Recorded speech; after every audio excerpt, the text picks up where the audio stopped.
Daily solutions, daily solutions. Alrighty, Rooney, everybody. Rooney. Everybody. So, today's question coming in is, I've heard you guys run internships. Can you tell me more about that? No, sorry. Yep, good question, though. Yeah, good try. All right, talk to you guys tomorrow. All right. All right, so internships. So we've been running a quote-unquote internship pretty much since we started, since the day we opened. And I'll explain quote-unquote in a second here. But there's a lot to know, actually, about internships. And they're awesome, and they're fun to run, and they also take some work to run. But at the end of the day, we've had one since we opened, almost 7 years ago now. And so we definitely think it's been worthwhile enough to keep around this entire time. So one thing you should know right off the bat about internships is that there are laws about it. And you need to make sure that you're following the laws about it. And a lot of those laws mainly involve making sure that you're not just engaging in slave labor. Yeah. Basically abusing employment law. Like, they don't want you calling what would be an employee an intern as a way of getting around like various, overtime laws or minimum wage laws or all sorts of stuff like that. That's kind of the intention, I think, of most of the rules around it. Yeah, nor do they want you doing an unpaid internship that just has the intern doing the same mundane tasks over and over again and not actually learning anything at all from it.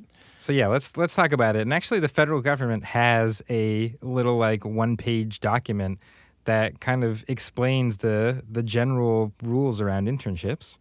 Yep, and a lot of these tend to be really what's upheld in all the different states as well. I mean, they have to be upheld in the different states, but a lot of states don't build too much on top of this. So we'll talk about the general characteristics of internships. We'll talk a little bit about what we do. And, of course, with all of that, definitely talk to a lawyer in your area because your local laws can differ a lot. So the main thing, though, is this list of 6 items from the federal government, which says, I'll just read them here. They're kind of interesting. So number 1, the internship, even though it includes actual operation of the facilities of the employer, is similar to training which would be given in an educational environment. Right, so it needs to be educational. The internship experience is for the benefit of the intern, not for the benefit of you, the float center owner, or your rooms or your tanks or anything like that. The intern does not displace regular employees, but works under close supervision of existing staff, so they can't just be running off, doing their own thing, and cleaning salt in a corner somewhere. Yeah, and you can't have 2 employees on shift, except when you have interns, and then you can have 1 employee on shift because the intern's there. That would be you actually kind of replacing where you would need an employee with an intern. The employer that provides the training derives no immediate advantage from the activities of the intern, and on occasion, its operations may actually be impeded. Yeah, I would almost say that's the best kind of spirit of what they're trying to get across with all these internships.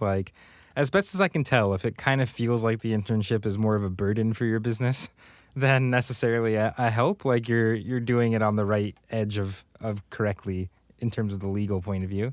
Yep, and there's a couple more here, but let's pause there for a second because I think this is where a lot of people have the idea of internship wrong. And I think the reason they have it wrong is pretty much because internships have not been run legally for a very long time, decades before this. And only recently, really in the last decade, the government has started to crack down on improperly run internships. And there's a lot of volunteers, right? And that's a distinction that needs to be made. So that you might be used to seeing volunteers and where these same rules don't really apply, right? Volunteers can specifically be there to do work and replace work that employees would need to be doing. But the catch is that only nonprofits are actually legally allowed to have volunteers. So if you're a for-profit business, volunteering is not really one of the tools in your tool belt. Yep. Hence the quotes early on. There's a good couple weeks there where we were running a volunteer program before we realized that we absolutely were not allowed to do that and shut the entire thing down and kind of relaunched it later as a legitimate internship. Oops, the things that you should probably be tested on before they give you a business license or something. Uh-huh. So, so there is this confusion, I think. And also it comes a lot, too, out of the movie and film industry and television, too. For a long time, they got by on a lot of interns. And I think when people think of interns, they almost think of the really excited person bringing people coffee, right? And in those industries specifically, you had this a lot because there's kind of no good way to break into it. So they could have unpaid interns who all they needed to do was impress the director. And as long as that's what they're doing and they're kind of there, then they have a chance to move up in the TV or film industry. And so that's been portrayed so many different times also on TV and in film that I think that's the impression that we have of interns, which again is very much not right. So that's point number 4. Point number 5 is the intern is not necessarily entitled to a job at the conclusion of the internship. So they basically don't want you to be like dangling the promise of a job over someone as a way to get them to do whatever you want for 3 months, right? It's like, hey, yeah, I know I'm making you work like 12 hours a day for this internship, but if you make it to 3 months, like I'll give you a job. Like, so that's the basis behind that rule. And the last one is the employer and the intern understand that the intern is not entitled to wages for the time spent in the internship. Yeah, so that one's pretty straightforward. Yep, you can pay them, of course, but you don't need to. So that's it. All that kind of adds up to a much more like vague kind of set of rules than maybe you're used to hearing from like federal regulation, you know? Like again, it's not a list of like very like they have to work this many hours or they have to do like a performance criteria review of 20 questions at this point. Like it's a lot more like, hey, here if your internship feels like these things that we're saying about internships, you're probably doing it legally. And if it feels more like your interns are saving you on employment and you're getting kind of free employees out of it, then you're probably not quite doing it correctly. Yep, and even the other things that are required are likewise kind of as wishy-washy as well. So there should be some kind of review built into it after a set amount of period. So maybe after 3 months, you and the intern sit down and the intern reviews you, the business owner and the business, and you review the intern's performance. And this one might be more state-based. Like we found that rule specifically in Oregon's kind of internship rules. Mm-hmm. And yeah, at least for us in Oregon, there's no exact guidelines even for that, right? It can be done verbally. They have papers that they recommend you fill out, but that's not an exact requirement for it. So, the specifics kind of vary as well on that front. And then there's also a limit on amount of time, at least here, that you can have interns. I think it's 18 months. It's something that we've never even come up against because having an intern for a year and a half is such a intense amount of time. Yeah, so I guess with all this in mind, how do we run an internship and why? I guess at this point is probably what you're thinking. Why do we run an internship? Yeah, so that's the specifics. The why is, there's a few different aspects to it. One, of course, is that I love teaching people about float tanks, right? Getting people in the float center and being able to actually show them what's going on is kind of one of the reasons that we're here. Another big reason is to get people floating who maybe can't afford it, right? So, and this is an important distinction, which is that built into our internships, floats are actually part of the curriculum. Yeah, so they're actually required to float over the course of their internship as part of their education. As opposed to giving floats as compensation for, interning a set amount of hours, which sounds a lot like you're paying the person in floats. Yep, which means taxes and employment paperwork and W-2s. All sorts of weird stuff. So, again, that's why, at least at Float On, we build it into the curriculum. They're expected to float so that they learn what it's like to be inside a float tank, just like they learn what it's like to take care of the float tanks on the outside. And we do teach them about taking care of float tanks, and we do get some benefit out of it too. Like they help us change filters and wipe things down, and we specifically make sure that they go through each one of those things twice and only twice, so that someone's not like doing something that they have gotten used to and they don't feel like they're learning much out of anymore.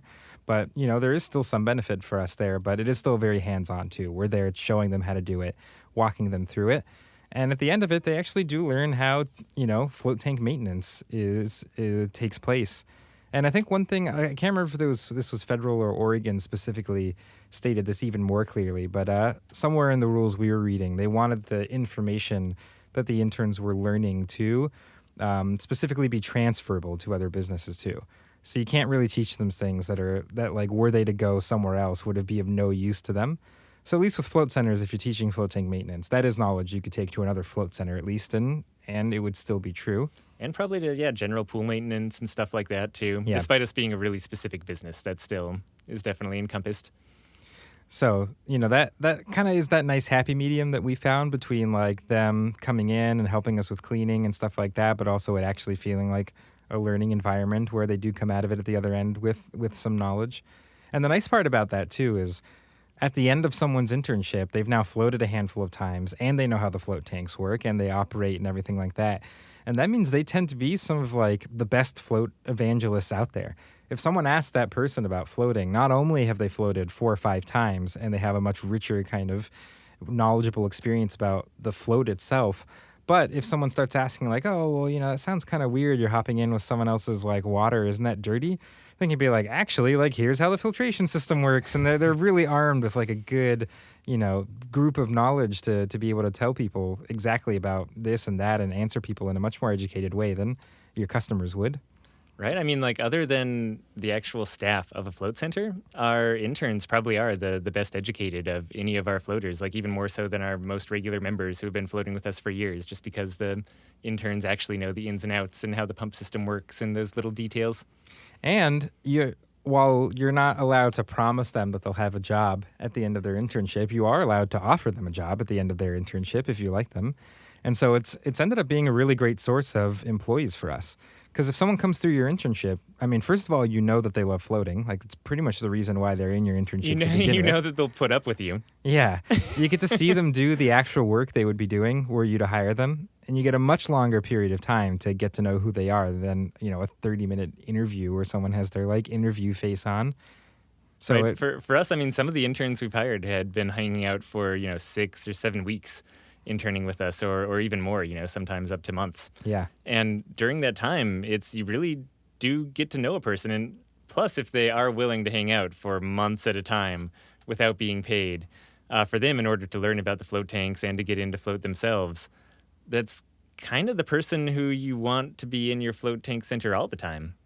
And while no hiring method is perfect, I mean, we've tried everything from our internships to Craigslist to asking our current employees for recommendations. And all of those processes have gotten some people that are great and still with us and other people that were terrible and were with us for like a week. But despite all that, there's no perfect method out there. The internship does seem to do a better job at getting us good people to hire than the rest of the methods. Yeah, even right now, I think about half of our shop staff is made up of our interns or has come through our internship at some point. Mm-hmm. Yeah, not made up of interns. Yeah, has been through the internship. Exactly. So yeah, they're crazy, and sometimes you want to pull your hair out because like it's just that one extra thing that you don't really want on your plate some days, But at the end of the day, I think it's been really great for us and great for the people who get to float who otherwise wouldn't have an opportunity to. All right, well, yeah, I think that about wraps that up. If you guys have any questions of your own you want us to answer, you can always hop on to floattanksolutions.com/podcast, and we will talk to you soon.